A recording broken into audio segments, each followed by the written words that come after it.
So you want to learn how to run with no legs, like a pro. Step 1. Forget horsepower, strengthen your toe power.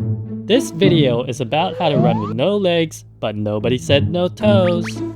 Start increasing your toe strength by lifting weights and doing 1,000 toe crunches every single day. Do it every single day! Drink tea with your toes, brush your teeth with your toes, do everything with your toes until you become one with the toe. He is the one. Step 2. Free the toe. Now that your toes are strong, we need to free the toe. Focus on controlling each toe until you're able to move them individually. For level 1, focus on the big toe. Wiggle your big toe. With enough practice, you should be able to do a thumbs up sign. Easy. For level 2, focus on the other 4 toes. By the end of it, you should be able to flip someone off with your toe. Might come in handy. Now before going to level 3, let's observe the millipede. See how it moves its legs in sequence, like waves?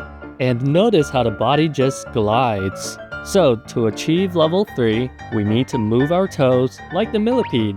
Start moving your toes one by one in sequence, then speed up until we get a wave-like motion. The goal is to use our toes as tiny legs so that our feet can glide on top of it.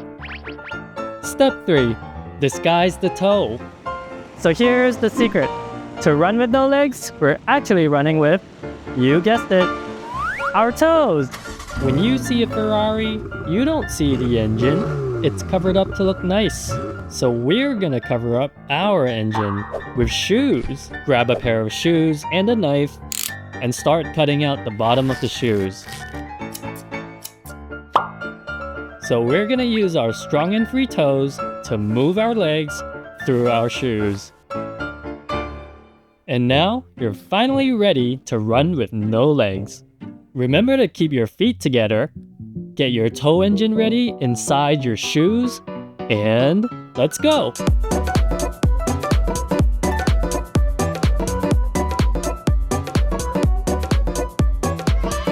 Aw yeah!